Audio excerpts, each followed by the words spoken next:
A dry, sharp pop echoed through the crowded gas station. A man collapsed as gasoline continued to flow. Blood streamed from his head, triggering panic around him. No one saw anything. No warning.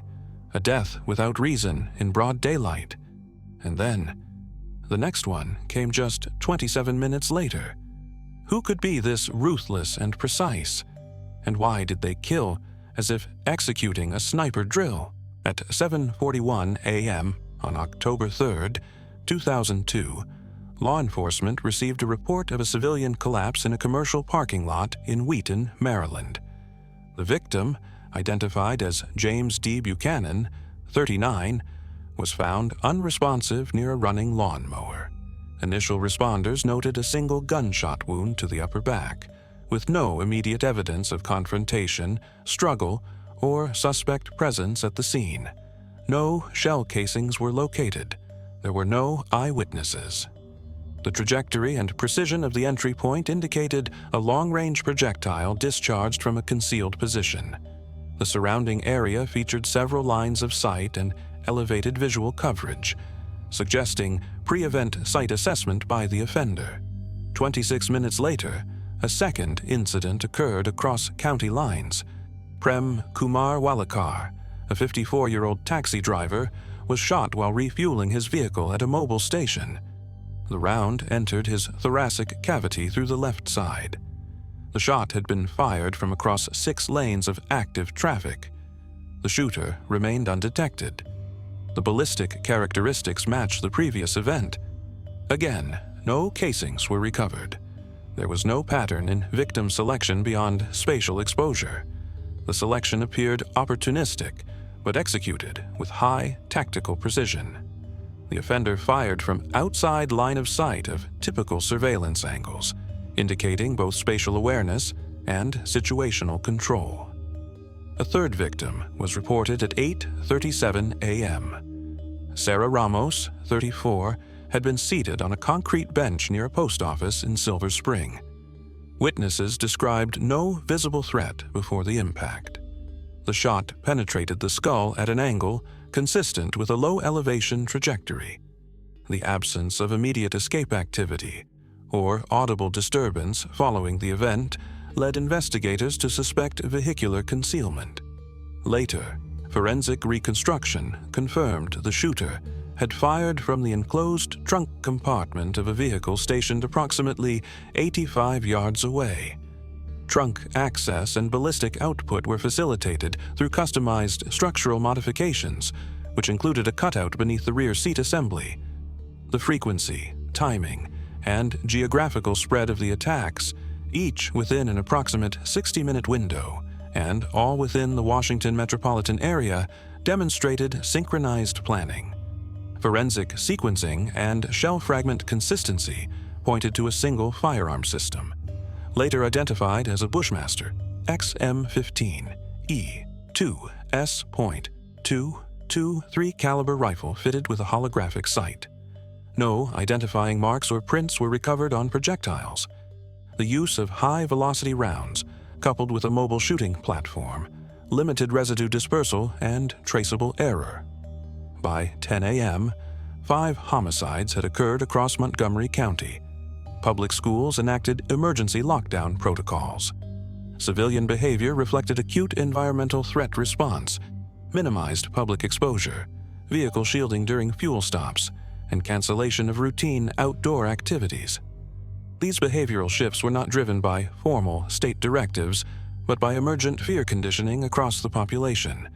The media response was immediate and sustained, further amplifying perceived omnipresence of the threat. Law enforcement initially struggled to identify motive or offender profile. There were no notes, symbols, or communications at the crime scenes. Victim demographics varied by age, gender, and ethnicity. The absence of specific targeting criteria or interpersonal linkage invalidated early hypotheses of ideological, racial, or revenge-based motivation.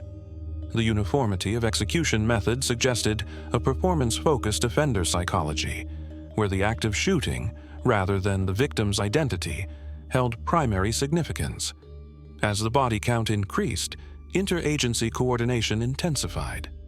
Federal assets were mobilized to assist with forensic mapping and behavioral patterning. Analysts began to interpret the attacks as a form of instrumental violence, acts committed to maintain control, generate panic, and assert territorial unpredictability. The public randomness of victim selection suggested a strategy of psychological destabilization. This approach reflects calculated offender intent to undermine traditional law enforcement detection methods, especially those reliant on personal motive or interpersonal grievance. Hours after the fifth fatality, an emergency task force was formed. Investigators noted the absence of traditional crime scene markers, no surveillance interference, no physical trace left behind, and no attempts at symbolic messaging. Instead, the pattern pointed toward an operational model involving concealment, mobility, and advanced knowledge of civilian movement flow. The behaviors observed indicated prior training, possibly military in origin, with emphasis on range control, shot grouping, and silent withdrawal. The collective forensic picture that emerged during this 10-hour period revealed a methodology that diverged from typical spree killings or domestic terrorism. This level of detachment from the victim selection process, combined with adaptive concealment and tactical movement, suggested a dyadic structure, a shooter and a support agent operating in tandem. The theory of dual offender presence gained traction as cases continued to surface without visual confirmation of a single assailant.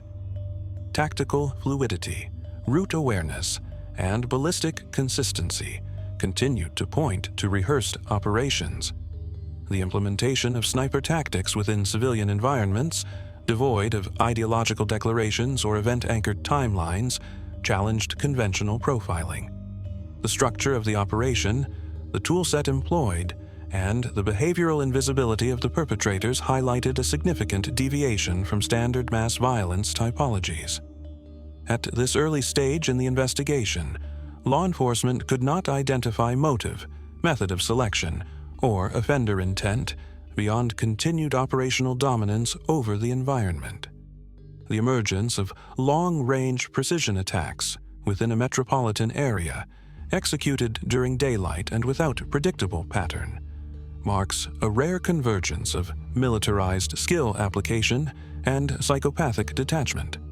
The absence of post-event signature behavior, no scene revisiting, no physical manipulation of victims, may indicate a streamlined offensive protocol designed for impact and mobility, not gratification. No suspects had been identified. No demands had been issued. But the forensic pattern was now evident. The repetition of clean exits, geographical variation, and psychological impact suggested a plan beyond impulsive violence, whether driven by personal motive, operational ideology, or relational control would remain uncertain. The presence of tactical intent was no longer in question. In late 2000, John Allen Muhammad entered the Caribbean region with his 3 biological children and established residence in Antigua. During this period, he began providing forged immigration documents in exchange for cash. This activity introduced him to Una James, a Jamaican national seeking relocation assistance for herself and her adolescent son, Lee Boyd Malvo. Following a series of interactions, Muhammad assumed an informal guardianship role over Malvo. The relationship exhibited asymmetrical dependency, with Malvo increasingly reliant on Muhammad for shelter, validation, and ideological direction. Malvo's background presented multiple indicators of attachment instability. His early years were marked by transience, inconsistent caregiving, and emotional abandonment. Behavioral observers noted signs of emotional constriction and heightened responsiveness to perceived authority. These traits, under sustained psychological conditioning, facilitated a pliable psychological state. Within weeks of cohabitation, Malvo began referring to Muhammad as a father figure. This redefinition of familial structure enabled Muhammad to exercise escalating control without external resistance. Throughout early 2001, Muhammad implemented a structured daily regimen, which included dietary restrictions, physical conditioning, and ideological repetition. These routines were framed as mechanisms for self-discipline, but aligned more closely with behavior modification techniques intended to establish dominance and suppress autonomy. Malvo's social interaction was systematically limited. Muhammad restricted access to peers and replaced external influence with controlled narratives emphasizing betrayal, injustice, and revolutionary duty. Malvo was instructed to study violent conflict media, including films and video games with sniper mechanics and anti-establishment themes. The absence of counter-narratives accelerated internalization of Muhammad's worldview. By mid-2001, Malvo's behavioral responses had shifted. He exhibited diminished affect, increased compliance, and a preference for binary moral interpretations consistent with ideological indoctrination. His emotional reactivity was redirected toward abstract political grievances defined by Muhammad. These developments were not episodic, but sustained, indicating cognitive restructuring rather than temporary influence. During this phase, Muhammad began introducing firearms knowledge through passive exposure. Malvo's learning curve demonstrated rapid acquisition of terminology, mechanics, and tactical principles. Observers later confirmed that Malvo possessed encyclopedic familiarity with ballistic specifications, uncommon for individuals without formal training. Following their relocation to Bellingham, Washington, Muhammad intensified his control. Malvo was enrolled in high school, but maintained minimal social engagement. Reports from educators and classmates described him as polite, but emotionally inaccessible. Outside of school, he underwent regular firearms practice under Muhammad's supervision. Local gun range records indicated repeated visits with target sheets demonstrating progressive accuracy, particularly in controlled breathing and center mass grouping. The consistent use of silhouette targets, rather than standard scoring diagrams, signified a functional objective beyond recreational marksmanship. Muhammad's approach did not rely on physical coercion. Instead, he employed narrative inversion, convincing Malvo that civilian institutions were inherently hostile and that violence was an acceptable corrective measure. Malvo's journal entries, recovered during later searches, contained references to training, targets, and purpose, suggesting a reframing of murder as a strategic act. The terminology used was consistent with military jargon, reinforcing the hypothesis of Muhammad's influence through past service exposure. Muhammad's psychological reinforcement extended into spiritual framing. He introduced religious justifications selectively, using fragmented interpretations to support lethal outcomes. However, investigators found no evidence of broader theological alignment or community-based radicalization. This selective incorporation of belief systems supported operational goals and was not rooted in authentic doctrinal engagement. It served as a secondary mechanism to legitimize authority and suppress doubt. In early 2002, Malvo was reportedly assigned his first live-fire objective: the selection of an unprotected civilian at a residential entry point and the absence of immediate detection reflected both situational planning and behavioral compliance. The killing occurred without deviation from the prescribed method, and there was no evidence of emotional disruption following the event. This absence of post-incident trauma response supports the assessment of advanced desensitization and externalized moral framework.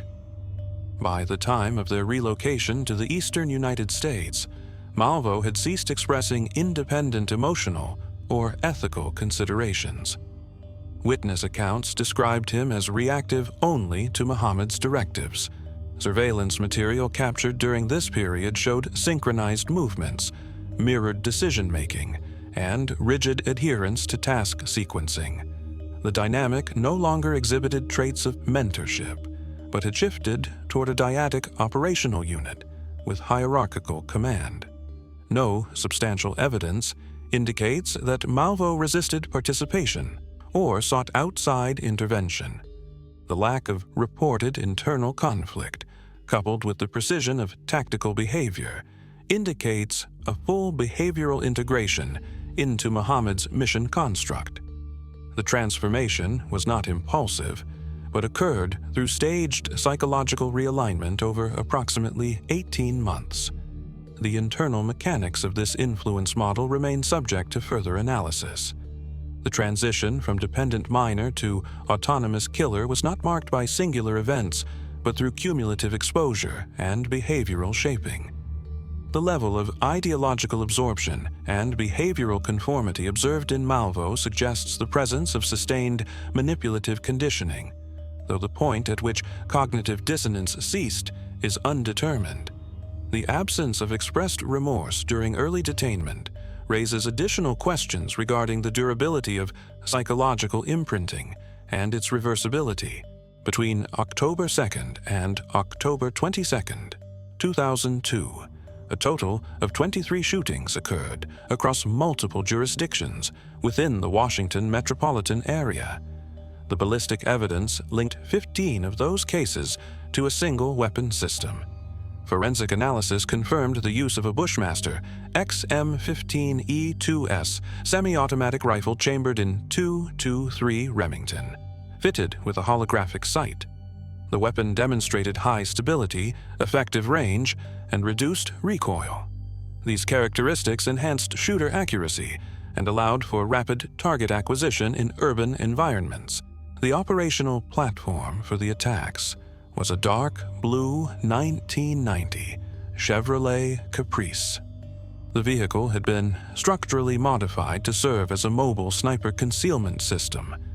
The rear seat had been altered to permit physical movement into the trunk compartment without external access. A firing port was engineered by removing the internal trunk lining and enabling elevation of the license plate area.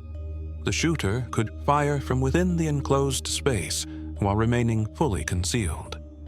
This method allowed the vehicle to blend into civilian traffic patterns while functioning as a stationary sniper platform when parked.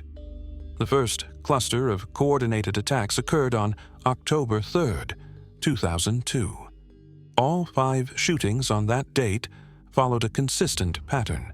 Victims were positioned in transitional zones, parking lots, gas stations, and sidewalks, indicating a preference for locations with minimal cover, predictable foot traffic, and limited escape vectors.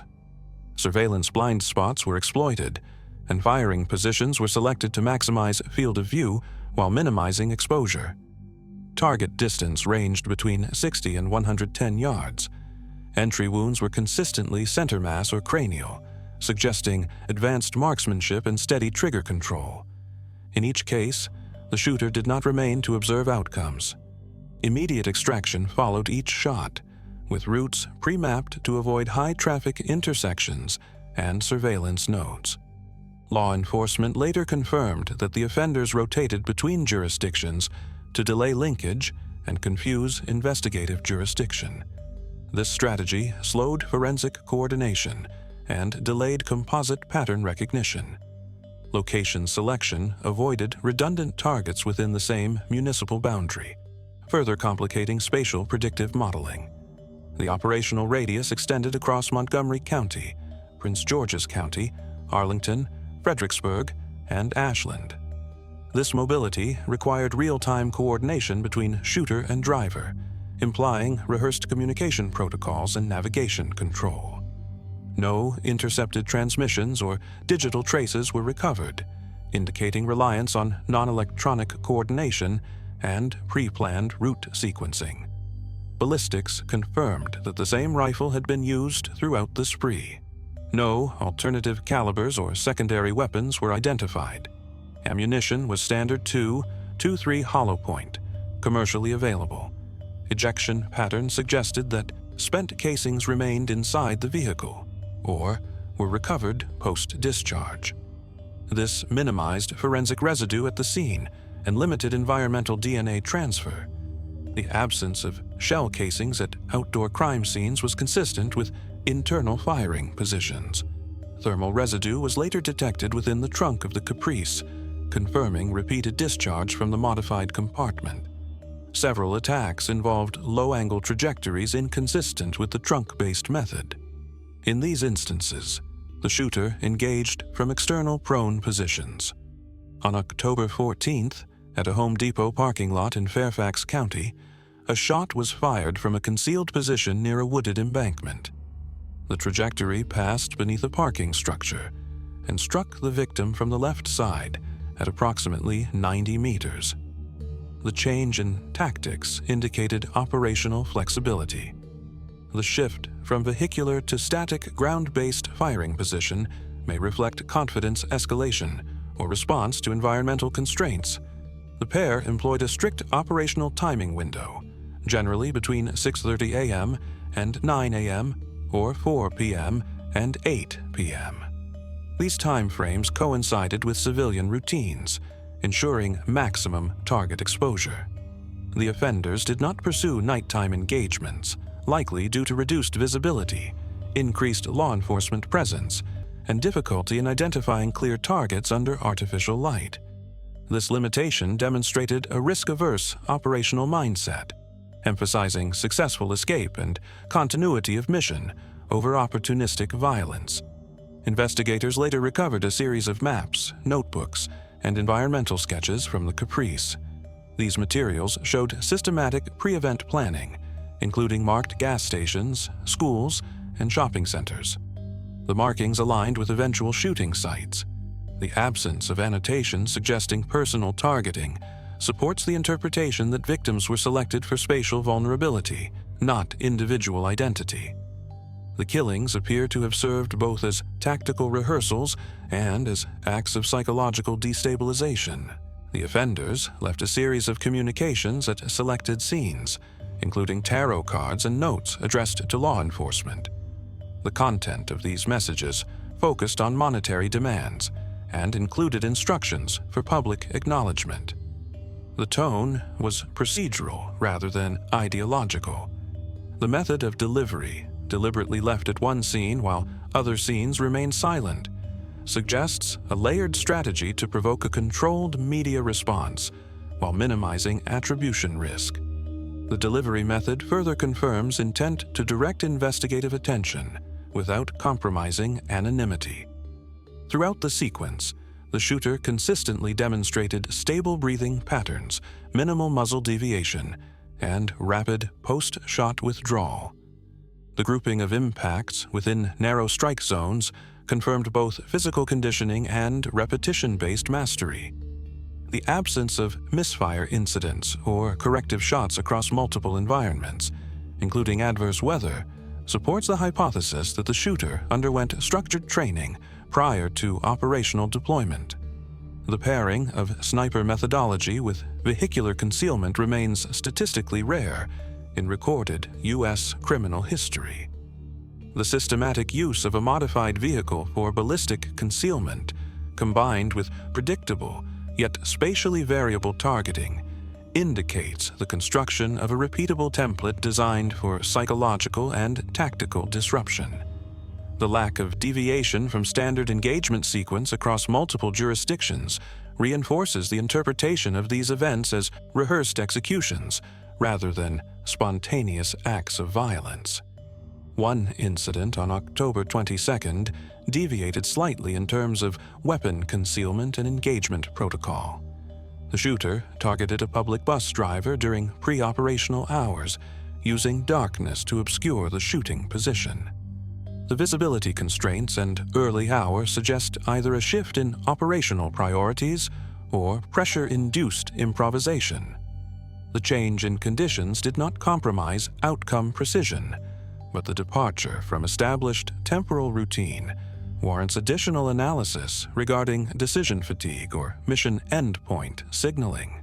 John Allen Muhammad's behavioral profile displays consistent indicators of controlled grievance escalation. Prior to the shootings, Muhammad experienced repeated personal and legal losses centered around custody disputes employment instability, and geographic displacement. His recorded communications and reported statements post-separation suggest a narrowing focus on perceived betrayal by institutional structures, particularly family courts and law enforcement agencies. The removal of his children from his custody in September 2001 appears to have functioned as a psychological catalyst rather than an initiating trauma. This shift marked the transition from reactive frustration to organized retaliatory intent. The operational complexity of the sniper attacks implies intentional, prolonged planning, inconsistent with disorganized, retributive violence. Muhammad's decision to conduct multi-jurisdictional shootings without direct linkage to his former spouse suggests that her death was not the immediate objective. Instead, the attack sequence created an environmental context of fear, within which her killing would be statistically obscured. This pattern indicates that her death may have been intended as part of a larger casualty count, thereby reducing investigative attribution. This behavioral approach reflects an understanding of concealment through volume and fragmentation, not personal targeting alone. The precision of the shootings, including consistent center mass impacts and the use of a singular weapon system, indicates goal-directed performance rather than emotional dysregulation. Muhammad did not engage in opportunistic targeting of individuals associated with his personal history, which contradicts standard revenge-based typologies. The consistency of behavior across time, region, and victim profile supports the conclusion that his actions were calibrated to maximize psychological disruption rather than satisfy immediate interpersonal vendetta. The decision to remain silent during the majority of judicial proceedings further reinforces a profile driven by strategic withdrawal and control, not expressive violence. In contrast, Lee Boyd Malvo's participation demonstrates increasing cognitive alignment with Muhammad's operational worldview.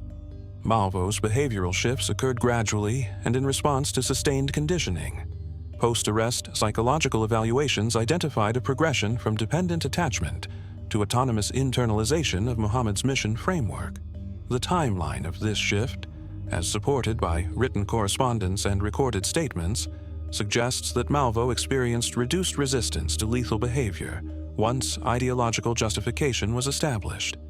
There is no evidence of external coercion at the point of active engagement, nor documented attempts at escape or disclosure prior to apprehension. The absence of dissociation during or after killings, as observed in Malvo's post-crime interviews and written logs, suggests full agency in the execution phase. His statements contain language consistent with mission-based self-perception, including references to duty, clarity of purpose, and moral reframing. These semantic patterns are commonly found in ideologically motivated offenders. The lack of remorse or reactive distress in early post-capture interviews indicates a functional psychological state congruent with the acts committed. However, subsequent expressions of regret, occurring months after separation from Muhammad, indicate the reemergence of suppressed moral frameworks following environmental deconditioning. The differential between Muhammad's operational detachment and Malvo's ideological compliance reveals a two-tiered psychological structure within the offender dyad. Muhammad maintained strategic control, while Malvo functioned as an indoctrinated executor. This dynamic allowed for efficiency in tactical planning, while reducing risk of behavioral deviation during execution.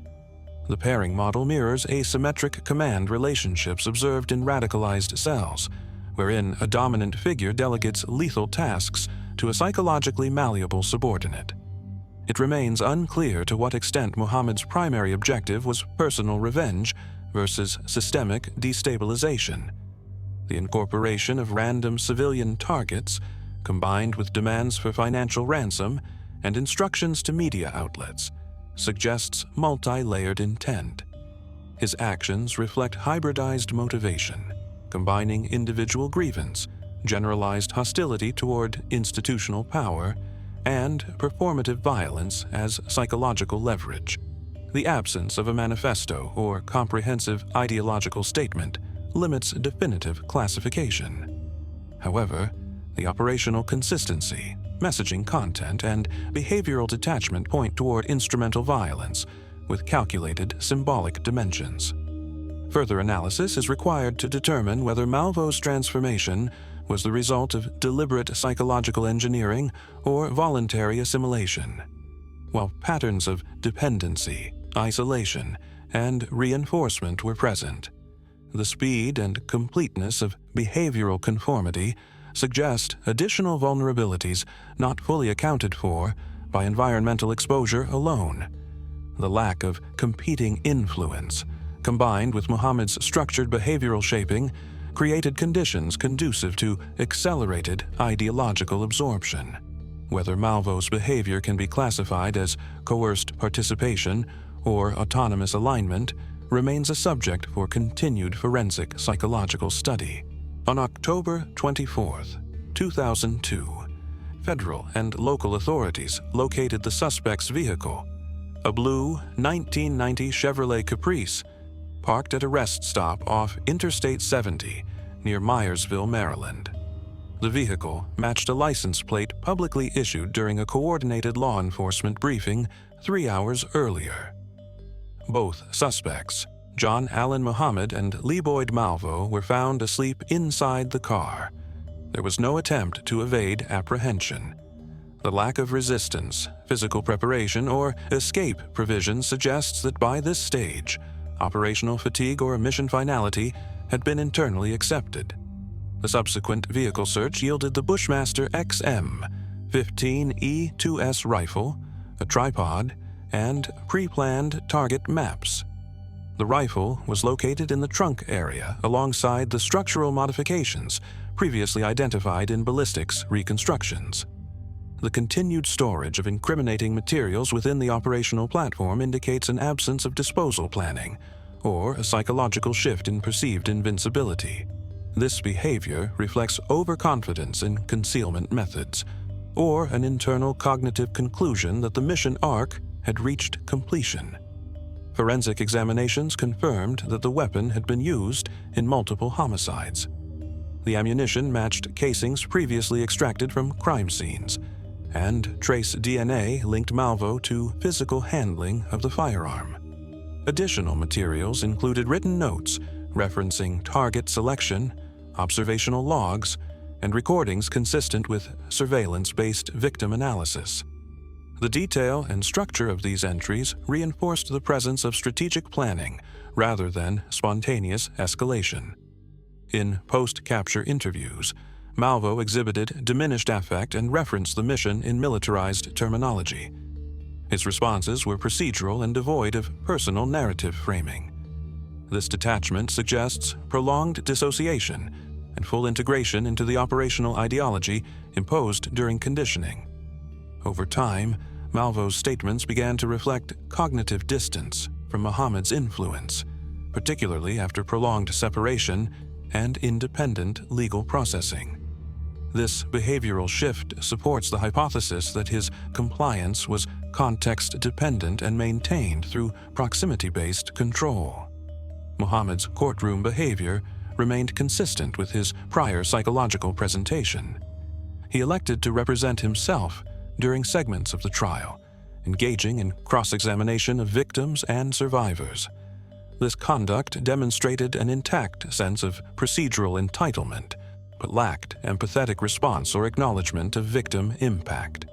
His strategic silence and refusal to offer motive disclosure limited prosecutorial interpretation, but reinforced his behavioral pattern of control and narrative ownership. The absence of direct admission, apology, or psychological breakdown suggests a stable internal belief structure, unaltered by the threat of capital sentencing. Throughout trial proceedings, both suspects were processed through distinct legal strategies. Malvo, due to his age at the time of the offenses, was spared the death penalty and sentenced to multiple life terms without parole. His psychological assessments documented an increase in remorse expression, following prolonged exposure to therapeutic environments. Behavioral shifts included renewed emotional access, self-reflection, and acknowledgement of victim harm. These changes were not immediate, and they emerged only after extended detachment from Muhammad's direct influence.